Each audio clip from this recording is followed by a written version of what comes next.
Très chers fidèles, Shalom Aleichem. Nous allons lire ce Shabbat la parashat Yitro. Yitro est une des parachas les plus importantes de notre sainte Torah, car elle relate le Mahamad Har Sinaï, la Kabbalat Torah au mont Sinaï par les Bnei Israël après leur sortie d'Égypte. C'est une paracha extraordinaire, déjà de par son nom, Yitro. Yitro est le beau-père de Moshe. Il l'a accueilli lorsqu'il fuyait l'Égypte, poursuivi par Pharaon, qui avait mis la tête de Moshe à prix. Il put trouver refuge, comme nous le savons tous, chez Midian, chez Yitro, prêtre de Midian. Ainsi commence la paracha de notre Shabbat, qui nous dit « Va Ishma Yitro » et il a entendu Yitro, Kohen Midian, le prêtre de Midian, Choten Moshe, le beau-père de Moshe. Yitro est un homme extraordinairement intéressant. C'est un non-juif qui, d'après ce que nous dit le premier verset, et il a entendu Yitro tout ce qu'avait fait Akadosh Baruch Hu pour les Bnei Israël, prend la femme de Moshe qui était revenue en Midian avec ses deux enfants, les enfants de Moshe, Gershom ve Eliezer, Gershom car je fus un étranger guerre dans une terre qui n'était pas la mienne, et Eliezer car les dieux de mon père Elo et Avi m'ont sauvé de l'épée de Pharaon. Et voilà donc que ce non-juif décide, qui est en plus un prêtre de l'idolâtrie, Yitro connaît absolument toutes les idolâtries de son époque, et il lâche tout cela et vient rejoindre son gendre dans le désert du Sinaï afin de se convertir. Et nous dit Rashi, qu'a-t-il entendu? Vaishma Yitro, qu'a-t-il entendu? Les commentateurs vont chacun de leur explication.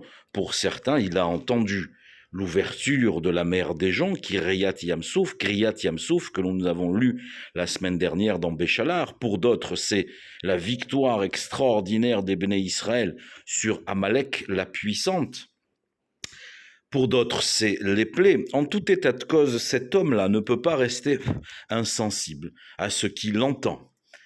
Et les psukim de notre première montée vont dérouler jusqu'à que nous arrivions au verset 12 du chapitre 18 qui dit ainsi, chapitre 11, Ata, maintenant, parle Yetro, Yadati, je sais, Ki Gadol Hashem Mikol Ha-Elohim, Dieu est le plus grand de tous les dieux, Ki Badavar Asher Zadou, car par la chose qu'ils ont délibérément fait à vous, j'ai su qu'il était le plus grand. Ah, voilà qui pose une question.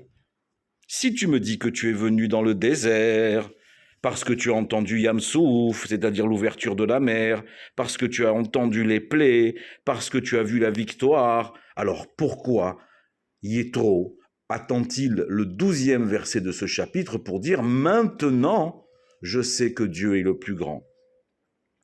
C'est assez étonnant comme question, mais voici la réponse qu'amènent nombre de commentateurs, et notamment le Rav Wolbe Alav Shalom, dans son Sefer Shiurei Chumash sur la paracha de Yitro. Que se passe-t-il? Qu'est-ce que cela veut dire? Ki badavar asher zadou alehem. Pour la chose, nous dit Rashi, comme il faut la traduire dans son sens simple, puisque les Égyptiens ont noyé vos premiers-nés dans l'eau, je les ai noyés moi aussi dans l'eau de la mer Rouge. Mida, Keneged Mida, nous dit Rav Wolbe, un fondement extraordinairement important dans nos vies de tous les jours. Akadosh Baruch Hu avait décrété effectivement sur les Bnei Israël un esclavage.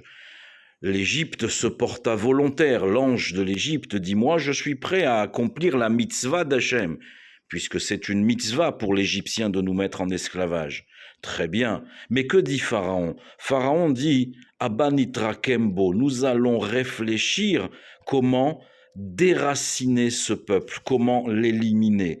Et en effet, Pharaon, Vechol Avadav et ses serviteurs vont décréter plus que ce qu'Akadosh Baruch Hu lui-même a décrété.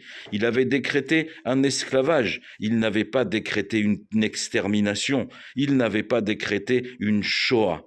Et Pharaon a pris sur lui d'exterminer le peuple juif. Et Baruch Hashem, il n'y a évidemment pas réussi, puisque, comme nous dit la paracha de Bereshit, Reshit, Tevuato, Israël est le prémisse de la récolte d'Hachem. Sans Israël, le monde ne peut pas vivre. Sans le peuple juif, le monde n'a pas de raison d'être.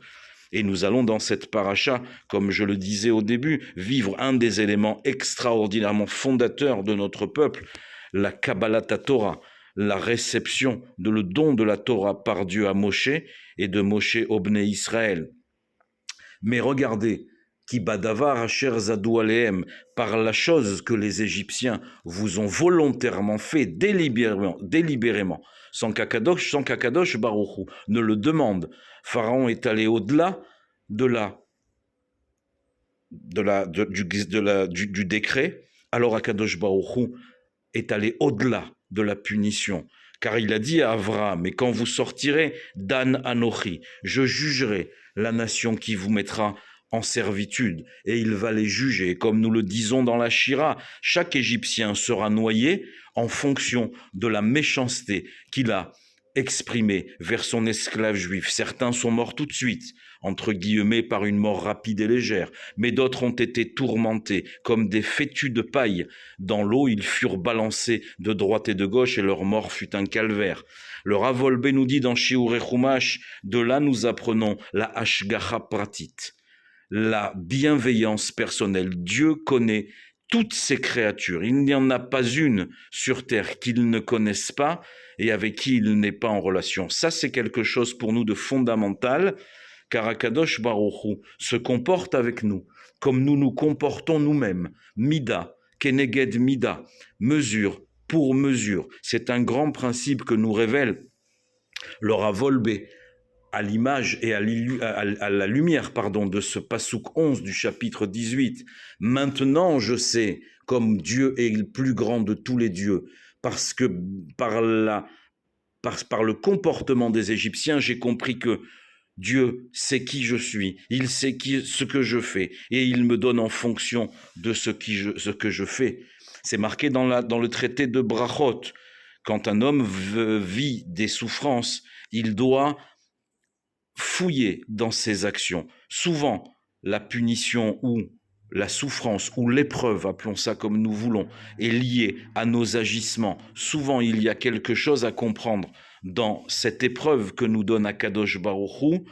Qu'est-ce que j'ai bien pu faire de corrigible dans ma vie? Qu'est-ce que je peux améliorer, nous dit la Gemara dans Masechet Brachot. Mais je vais ajouter, parfois il nous arrive, et heureusement la plupart du temps, du bien. Et là aussi, il est important de fouiller dans ses actions pour savoir ce que l'on a fait de bien et ce qui a fait que j'ai mérité le bien, la bonté infinie que me donne Akadosh Baruch Hu tous les jours. Mida keneged mida, lorsque nous comprenons que ce que nous faisons est finalement le reflet de ce que nous faisons, ce qui nous arrive est finalement le reflet de ce que nous faisons, eh bien, nous comprenons combien nous devons faire attention à nos actes, à nos gestes et à nos paroles. Voilà pour cette première montée de la paracha de Yitro, qu'Akadosh Baruch Hu vous couvre de ses brachot et de ses bontés. Amen, Ken Yeh Ratzon.